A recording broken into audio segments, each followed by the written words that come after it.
છે જે આપણને પ્રાપ્ત થઈ છે. એમાં એક ચરિત્ર બહુ સરસ આવે છે. શ્રીહરિ જેતલપુરમાં વિરાજમાન હતા. એ વખતે સભા ભરીને બેઠેલા, સામે સંતો હરિભક્તો, બહુ મોટી સભા હતી. એ વખતે મહેમદાવાદ ગામના દુર્લભરામ બ્રાહ્મણ, શ્રીજી મહારાજના ભક્ત, એ ઘોડી લઈને પોતે ઘોડીને પાણી પાવા માટે તળાવ બાજુ જતા હતા.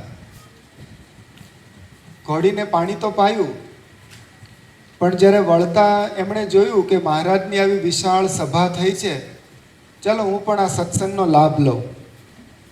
સભામાં આવવા માટે એમણે ઘોડીને સભા તરફ આમ હંકારી, પણ કોણ જાણે ઘોડી એ બાજુ જવા તૈયાર જ નહોતી.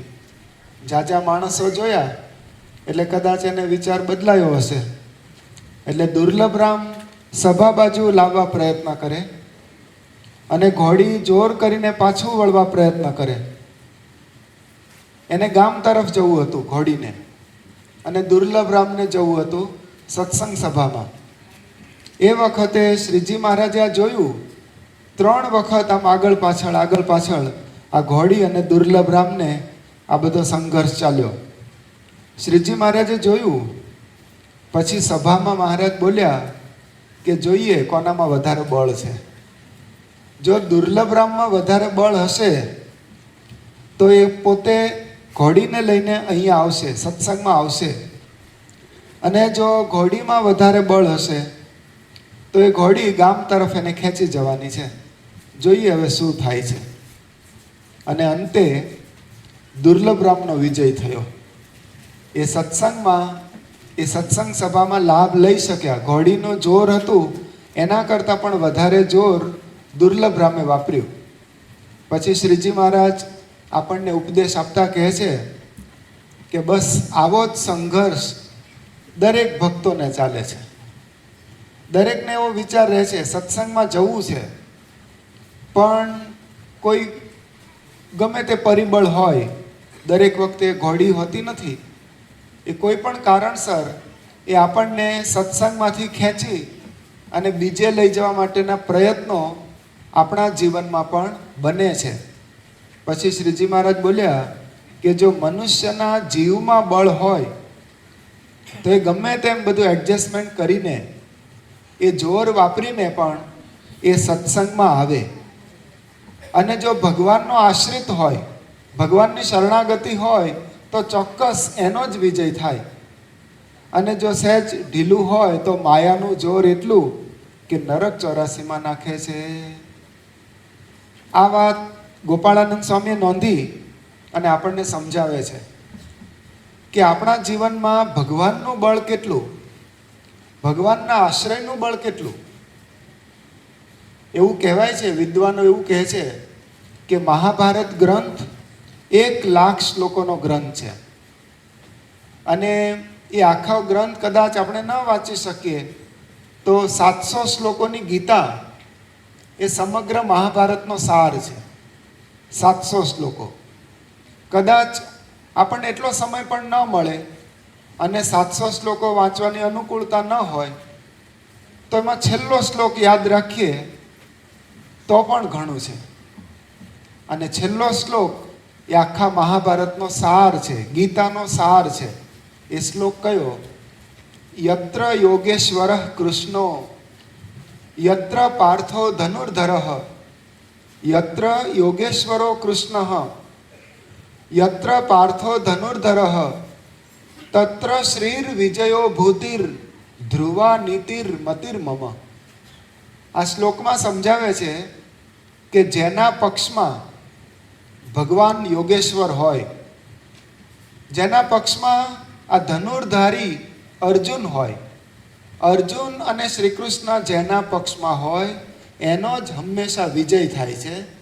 ત્યાં જ હંમેશા લક્ષ્મી વસે છે, ત્યાંની જ હંમેશા કીર્તિ વધે છે, એની જ નીતિ વધે છે, એવો મારો વિચાર છે. એમ કહીને ગીતાનું સમાપન કર્યું છે. પણ આ ગીતાના શ્લોકમાં સમજાવ્યું છે કે ભગવાનના પક્ષમાં રહીએ, એટલે કે ભગવાન બાજુ આપણી ઘોડી જવી જોઈએ. દુર્લભ રામ તો પોતાની ઘોડીને લઈને ભગવાન તરફ જઈ શક્યા, પણ આપણી ઘોડી બીજે ફંટાઈ જાય છે, ઘણીવાર બીજે ફંટાઈ જાય છે, અને એટલે પછી આપણે ઘસડાવવું પડે છે, માયામાં હેરાન થવું પડે છે, અને આપણે આ બધા લાભથી વંચિત રહી જઈએ. એટલા માટે અહીંયા આપણને સમજાવે છે કે ભગવાનના પક્ષમાં આપણે ભળવાનું છે. આપણને અનુભવ થાય. ધારો કે અહીંયા પ્રમુખ સ્વામી મહારાજ વિરાજમાન હોય, અહીંયા સાક્ષાત પધાર્યા હોય, અને રાજકીય નેતાઓ પણ અહીંયા પધારવાના હોય સ્વામીશ્રીના આશીર્વાદ માટે, નરેન્દ્ર મોદી સાહેબ અને બીજા ઘણા બધા મંત્રીઓ એ આ સ્ટેજ ઉપર આવવાના હોય, તો ઘણો બધો બંદોબસ્ત કરવામાં આવે એ લોકોની સુરક્ષા માટે, અને બધે દરવાજે બધું કડક ચેકિંગ કરવામાં આવે. અમુકને જ એન્ટ્રી હોય, બધાને હોતી નથી.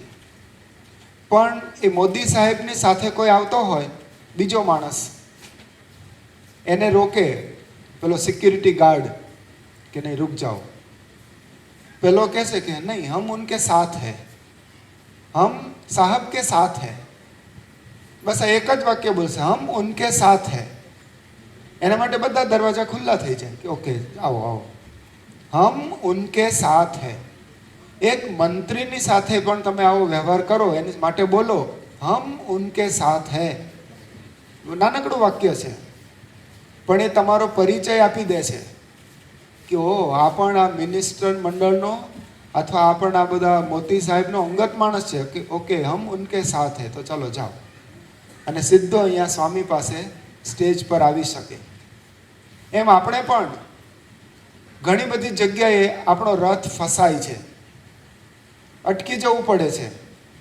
ત્યારે આપણે કંઠી બતાવીને કહેવું જોઈએ હમ ઉનકે સાથ હૈ, હમ પરમાત્મા કે સાથ હૈ. એમ તમે વિચાર કરો તો આપણા કેટલા બધા બંધનો આપોઆપ કપાઈ જાય છે.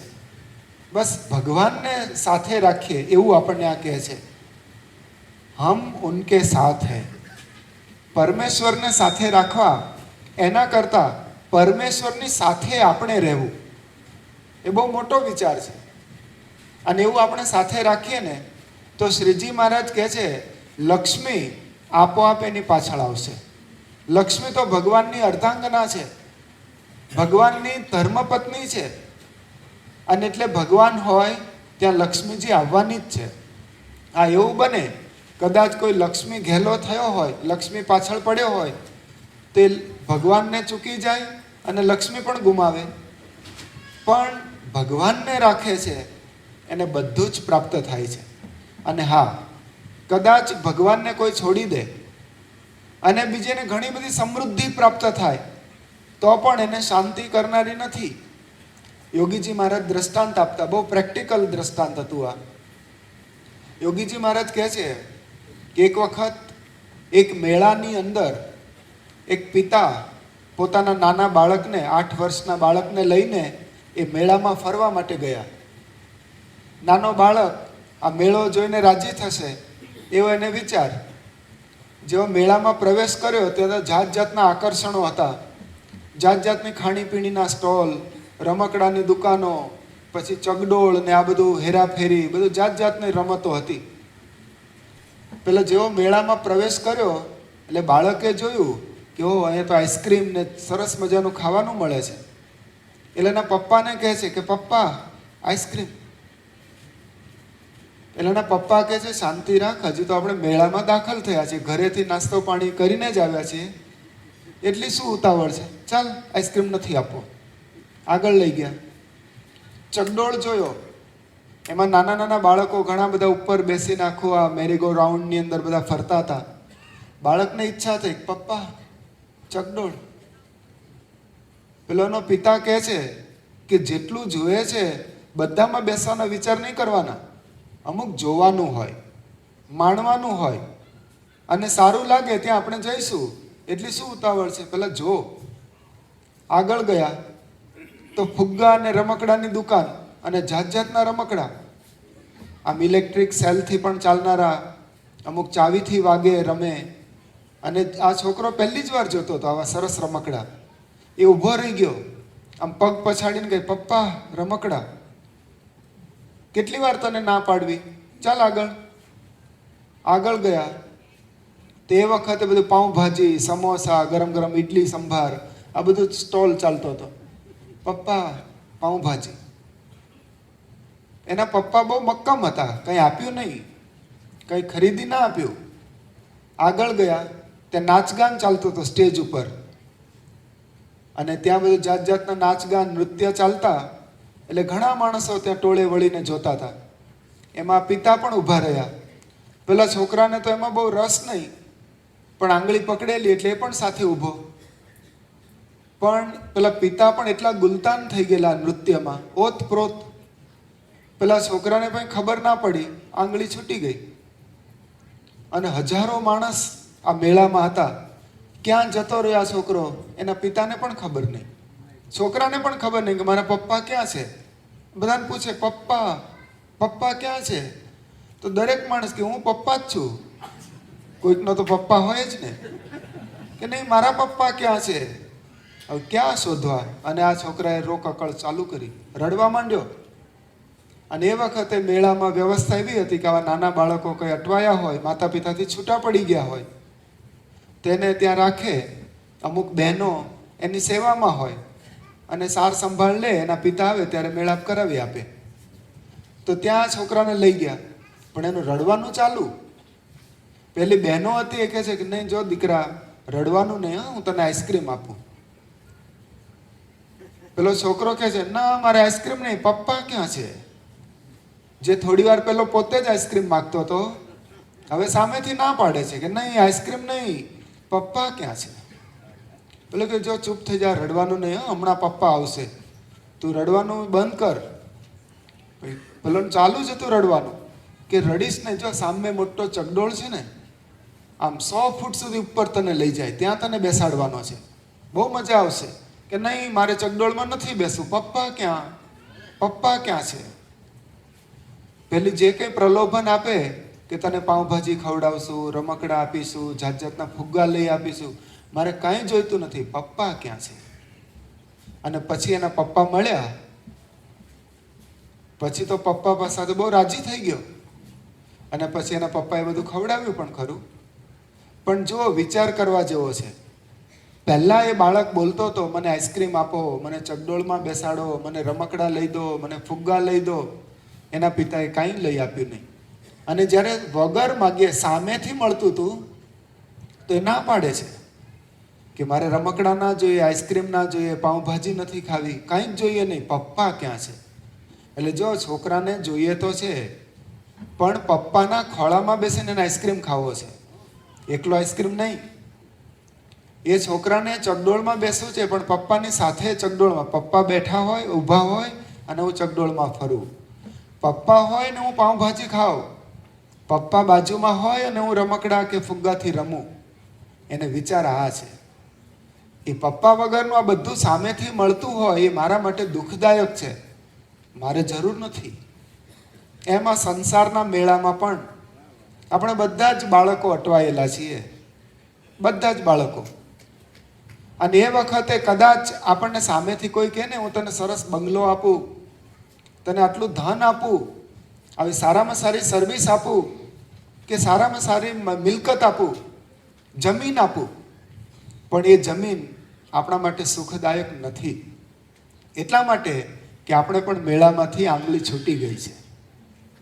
એટલા માટે શ્રીજી મહારાજ કહે છે કે આ છૂટેલી ઘોડી એ ગામ તરફ ખેંચે છે, પણ તમે આ છૂટેલી આંગળીને આ બાજુ આવો, હમ ઉનકે સાથ હૈ.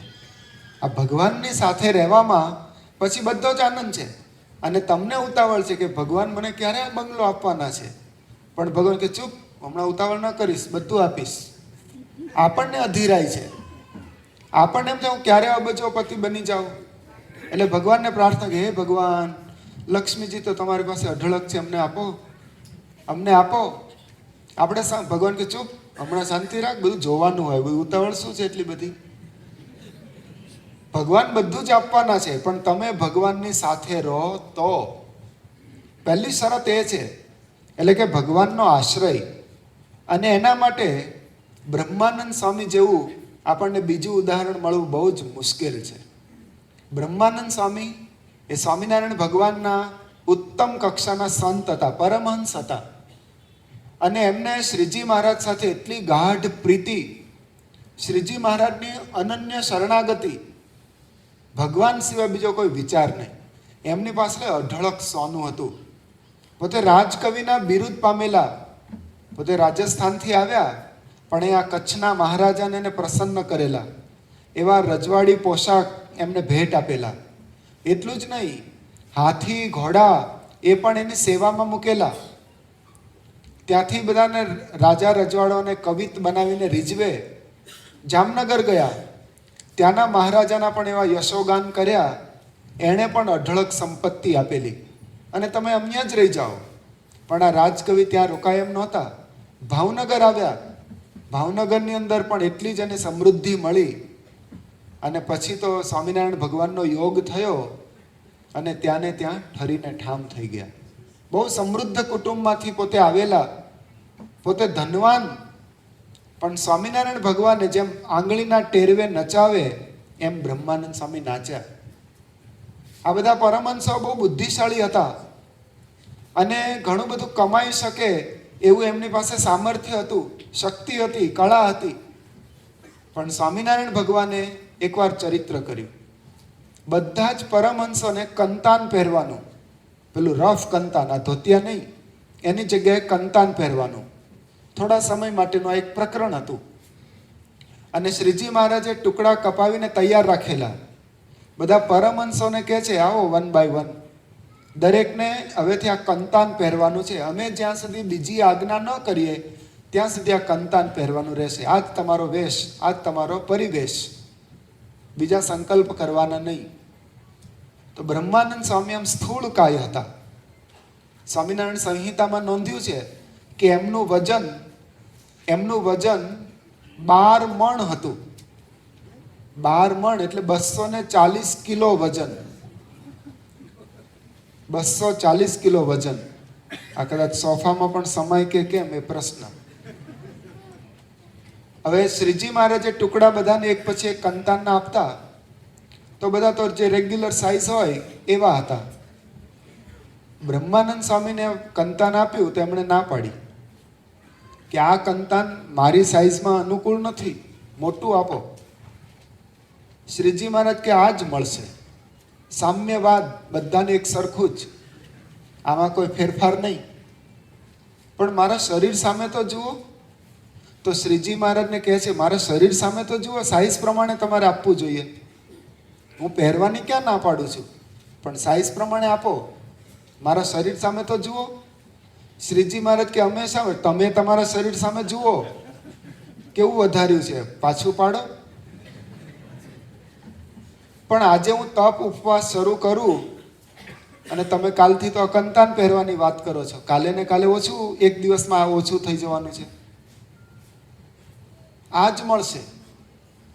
શ્રીજી મહારાજને કહે છે કે તમે મોટી સાઈઝનું આપો, હું આગળ પહેરું તો પાછળ ખુલ્લું રહેશે, પાછળ પહેરું તો આગળ ખુલ્લું રહેશે. કઈ રીતે ફરવું? આ સત્સંગને વિચરણ કરવાનું છે કે તમારે જે થાય કરો ને, કંતાન આ સિવાય બીજું નથી. અને મજાક મશ્કરીમાં નહીં, બહુ ગંભીરપણે સિરિયસ થઈને સ્વામિનારાયણ ભગવાન કહે છે આ જ વ્યવસ્થાને અનુસરવાનું છે. તો બ્રહ્માનંદ સ્વામી ઉપર નીચે જુએ, એમ કે ઉપર નીચે શું જુઓ છો? આ કંતાન લો, આગળ લાઈન ચાલે છે. કે હું આગળ પાછળ ઉપર નીચે એટલા માટે જોઉં છું કે આખી પૃથ્વીમાં ઉપર નીચે ક્યાંય તમારા સિવાય કોઈ બીજો ભગવાન છે? જો હોય તો હું તમને છોડીને ત્યાં જતો રહું, પણ શું કરું? આખા બ્રહ્માંડમાં તમારા સિવાય કોઈ બીજો ભગવાન જ નથી, એટલે હું બીજે જઈ શકું એમ પણ નથી. બસ આ ભગવાન માટે આવો અનન્ય શરણાગતિનો ભાવ કે તમારા સિવાય મારો કોઈ બીજો આધાર નથી, તમારા સિવાય મારું કલ્યાણનું કરનારું કોઈ જ નથી. આવો અનન્ય ભાવ હૃદયમાં આવે ને, એને આપણે શરણાગતિ કહીએ. અને એવી શરણાગતિ વાળાને બધા જ લાભ મળે છે, તમામ લાભ મળે છે. અને આ બ્રહ્માનંદ સ્વામી આપણને લાગે કે આમ જેવું શરીર જાડું એવી બુદ્ધિ પણ જાડી હશે. એવું નથી, મહાબુદ્ધિશાળી હતા, બુદ્ધિના તો સાગર હતા. એનો એક પ્રસંગ ખાલી એમ યાદ કરીએ તો પણ એમના માટે આપણને ખ્યાલ આવી જશે, અહોભાવ થશે. બ્રહ્માનંદ સ્વામી પિંગળ શાસ્ત્રના પારંગત તો હતા જ, પણ સાથે સાથે શતાવધાનીનું પદવી એમને પ્રાપ્ત કરેલી.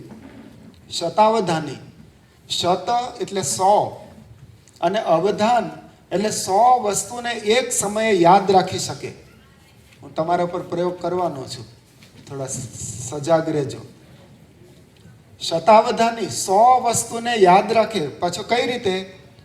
તો ધારો કે 100 વ્યક્તિએ પ્રશ્ન પૂછ્યા હોય, અહીંયાથી પ્રશ્નની શરૂઆત થાય. છોટુ કાકા એક પ્રશ્ન પૂછ્યો, પછી બળદેવ કાકા એક પ્રશ્ન પૂછ્યો, રમેશભાઈ એક પ્રશ્ન પૂછ્યો, આ નરેશે એક પ્રશ્ન પૂછ્યો. આમ લાઈનમાં એક પછી એક આવતા જાઓ, બધા પૂછે તો 100 વ્યક્તિએ એક પછી એક પ્રશ્ન પૂછવાના. અને બ્રહ્માનંદ સ્વામીએ 100 ને એ સિક્વન્સમાં યાદ રાખે કે તમે પહેલો પ્રશ્ન પૂછે ને આ તમારો જવાબ, તમે બીજો પ્રશ્ન પૂછે તો આ જવાબ તમારો, ત્રીજો આ તમારો પ્રશ્ન અને આ જવાબ. એવા 100 પ્રશ્ન. અને આવા બ્રહ્માનંદ સ્વામી શતાવધાની હતા. એટલે કે આવી રીતે કેટલી મહાસભામાં એમણે આવી રીતે શાસ્ત્રાર્થમાં આ પોતાની બુદ્ધિ પ્રતિભાનું પ્રદર્શન બધાને કરાવેલું. એક વખત મૂળી ગામમાં બ્રહ્માનંદ સ્વામી વિરાજમાન. એ વખતે એક ચારણભાઈને ત્યાં લગ્ન પ્રસંગ હતો. એટલે એમના સંબંધીઓ બધા દૂર દેશાવરથી આવેલા, કોઈ કચ્છમાંથી, કોઈ હાલારમાંથી, સૌરાષ્ટ્રના ગોહિલવાડમાંથી, ઝાલાવાડમાંથી, ચરોતરમાંથી, આ દંડાવ્ય દેશમાંથી બધા ઘણા સગા સંબંધીઓ એકત્રિત થયા હતા. લગ્ન પ્રસંગ પૂરો થયો પછી પેલા મૂળી ગામના ભાઈ યજમાન, જેને ત્યાં લગ્ન પ્રસંગ હતો, એમણે પોતાના સંબંધીઓને વાત કરી કે આ મૂળી ગામમાં એક બહુ સરસ મંદિર છે, ત્યાં આપણે ભગવાનના દર્શને જઈએ અને લગ્ન પ્રસંગનો ભગવાનનો આભાર માનીએ કે સરસ રીતે સંપન્ન થયો. અને ત્યાં એક બ્રહ્માનંદ સ્વામી છે, ભારે વિદ્વાન, શતાવધાની છે, 100 પ્રશ્નોના જવાબ લાઈનમાં આપે. પેલા સગા સંબંધીઓ કે અસંભવ, કળિયુગમાં આવા બુદ્ધિશાળી હોય જ ન શકે, ગપ્પા ન મારો. અરે ખરેખર છે બ્રહ્માનંદ સ્વામી અહીંયા જ બિરાજ, ચાલો દર્શને જઈએ, તમને બતાવું, આ સત્ય વાત છે.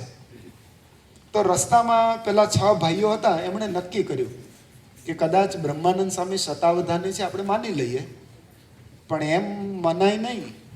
એની કસોટી કરી. આપણે 6 જણા છીએ તો 6 એક એક પ્રશ્ન પૂછશું સ્વામીને, અને 6નો જવાબ આપે તો આપણે સમજશું કે જે 6નો જવાબ આપી શકે 100ના પણ આપતા હશે.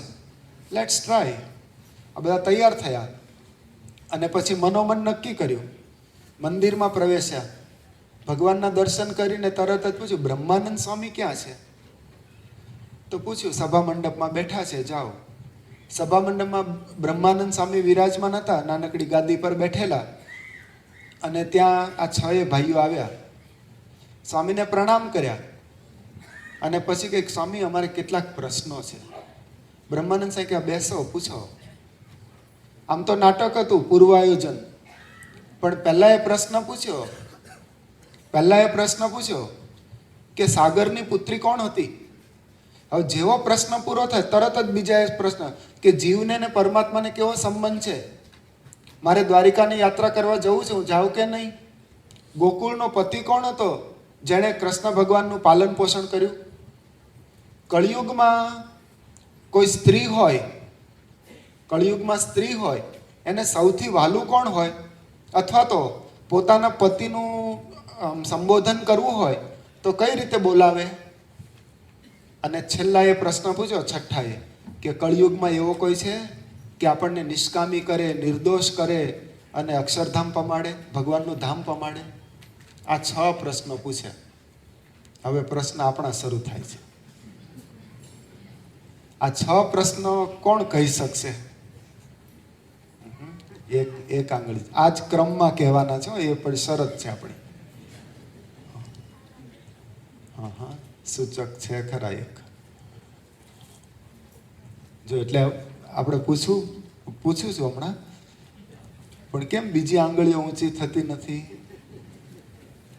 બસ આ ખ્યાલ આવશે કે બ્રહ્માનંદ સ્વામી આપણે 6 પ્રશ્ન ભૂલી ગયા, હમણાં જ સાંભળ્યા તોય ભૂલી ગયા. છૂટા છૂટા કદાચ કોઈને યાદ હોય પણ બધા જ લાઈનમાં આવે એ અગત્યનું છે. બ્રહ્માનંદ સ્વામી 100 પ્રશ્નોને યાદ રાખતા, એટલે કેટલા મહાન હતા આપણે એટલું તો સમજી શકીએ ને, સામાન્ય નહોતા. ચાલો આ 6 પ્રશ્નના જવાબ તમારો વારો પછી છે, હું કહું પછી. પણ બ્રહ્માનંદ સ્વામીને આ 6 પ્રશ્ન પૂછ્યા એટલે બ્રહ્માનંદ સ્વામી એમ 6 સામે દ્રષ્ટિ કરી આમ, અને પછી જવાબ આપ્યો શ્રી સહજાનંદ સ્વામી. એટલે 6થો પ્રશ્ન પૂછનારો હતો ચારણભાઈ, એને એવું પ્રશ્ન પૂછ્યો કે આ કળિયુગમાં એવો કોઈ છે કે અમને નિર્દોષ બનાવી કલ્યાણ કરે? તો એને જવાબ મળી ગયો કે હા, સહજાનંદ સ્વામી એવા છે, શ્રી સહજાનંદ સ્વામી આવા છે. પણ એને જવાબ મળ્યો તો સંતોષ ન થયો કે હું તો 6થા નંબરનો છું, મને પહેલો ઉત્તર ના આપવો જોઈએ, અને આ 5 તો બાકી છે. એટલે બ્રહ્માનંદ સ્વામી આટલું બોલીને માળા ફેરવવા માંડ્યા. પેલા ભાઈઓ હતા કે સ્વામીજી અમારો જવાબ, કે મેં જવાબ આપી દીધો તમને. કે ના સ્વામી, તમે તો એક જ જવાબ આપ્યો છે, આ 6થા ભાઈનો જ જવાબ આપ્યો, અમારા 5ના પ્રશ્નો બાકી છે. બ્રહ્માનંદ સ્વામી કે ના, મેં 6 જવાબ આપી દીધા. કે કેવી રીતે? કે તે પહેલો પ્રશ્ન પૂછેલો કે સાગરની પુત્રીનું નામ શું? તો એનો જવાબ આપ્યો મેં શ્રી, પહેલો અક્ષર શ્રી, એટલે કે લક્ષ્મીજી. સમુદ્ર મંથનમાં સમુદ્રમાંથી લક્ષ્મીજી ઉત્પન્ન થયા હતા, ભાગવતના 8મા સ્કંદની આ કથા છે. તો સાગરની પુત્રી કોણ? શ્રી, એટલે કે લક્ષ્મી. એટલે તારો જવાબ આવી ગયો. બીજાએ પ્રશ્ન પૂછેલો કે જીવને અને ભગવાનને કેવો સંબંધ? તો બ્રહ્માનંદ સ્વામી બોલે શ્રી સહજાનંદમાં ને શ્રી સહ, સંસ્કૃત શબ્દ છે, એનો અર્થ થાય સાથે. જ્યાં જીવ હોય ત્યાં પરમાત્મા હોય જ, અંતર્યામી રૂપે સાથે જ હોય છે. આપણને અનુભવાય ન અનુભવાય બીજી વાત છે, પણ જીવની અંદર પરમાત્મા હંમેશા સાથે રહેનારા છે. શ્રી, તારો જવાબ. સહ, બીજાનો જવાબ. ત્રીજાએ પૂછેલું હું તીર્થયાત્રા કરવા જાઉં કે નહીં? બ્રહ્માનંદ સ્વામી કે જા, એ તો સારું, આ ચાતુર્માસ ચાલે છે, ધર્મ ભાવના વધશે. કંઈક દારૂ પીવા જતો હોય તો આપણે કહીએ ભાઈ ના જઈશ. જુગાર રમવા જતો કે ના જઈશ, આ લાઈન જ ખોટી છે. આ તો મંદિરે દર્શન કરવા જાય છે, તીર્થયાત્રા કે જા. શ્રી સહ, જા.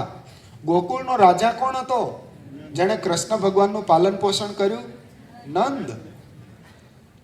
અને કળિયુગમાં સ્ત્રીને અતિશય વહાલું કોણ હોય? કે પોતાનો પતિ. પણ એના માટે એવો પ્રશ્ન પૂછ્યો કે પોતાના પતિને કઈ રીતે બોલાવે, એનું સંબોધન શું કરે? તો પહેલાના જમાનામાં કેવું, સ્ત્રી હોય પોતાના પતિનું નામ નહોતી બોલતી. એમ કે આ મેહુલના પપ્પા બહાર ગયા છે, પછી આવજો. એટલે એના દીકરાના નામથી વાત કરે, અથવા કે તમારા ભાઈ સાંજે આવશે, તમારા ભાઈ, અથવા અમારા એ કે ગમે તેમ એવી રીતે બોલે, પણ એ નામ ન બોલે. એ આપણી જૂની સંસ્કૃતિ. પણ અત્યારે જરા મોડર્ન જમાનો એટલે બોલે એ કે તમે સાંજે આવજો ને, સમીર સાંજે પાછો આવશે, એટલે એ તરત નામ બોલે. પણ એ વખતે આવું નામ નહોતું બોલાતું. એટલે પૂછ્યું કે કળિયુગમાં સ્ત્રી પોતાના પતિને કઈ રીતે સંબોધન કરે? તો એ કે સ્વામી. સ્વામી એટલે પતિ, સ્વામી એટલે ધણી. એ કે પોતાને અતિશય વહાલું કોણ? સ્વામી. અને કઈ રીતે સંબોધન કરે? કે મારા સ્વામી. આપણે પ્રમુખ સ્વામી મહારાજ માટે બોલીએ, પણ આવી રીતે દરેક સ્ત્રી માટે એનો પતિ છે એ સ્વામી જ છે. એટલે કે અમારા સ્વામી, મારો સ્વામી, એમ બોલે. અને 6થાનો પ્રશ્ન હતો કે કળિયુગમાં કોઈ એવો છે કે જે આપણું કલ્યાણ કરે? ક્યાં? શ્રી સહજાનંદ સ્વામી. 6 ને ભેગા કરો. આપણને લાગે આ જોડકણું છે, આપણને લાગે આ જોડકણું છે, પણ જોડકણું નથી. આ બ્રહ્મ સંહિતામાં નોંધાયેલો પ્રસંગ છે, વાંચો, પાના નંબર 335. એના ઉપર આ પ્રસંગ નોંધાયેલો છે. અને બ્રહ્માનંદ સ્વામી તો કાવ્યાત્મક જવાબ આપ્યો છે. આ તો આપણે ગદ્યમાં સમજ્યા.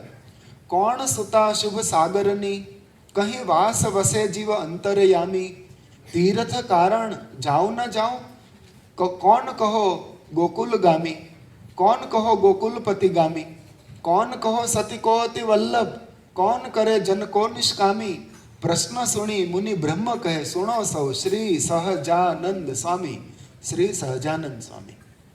આ બ્રહ્માનંદ સ્વામીએ કાવ્ય લખ્યું અને હરિલીલામૃતમાં પણ આની નોંધ લેવાઈ છે.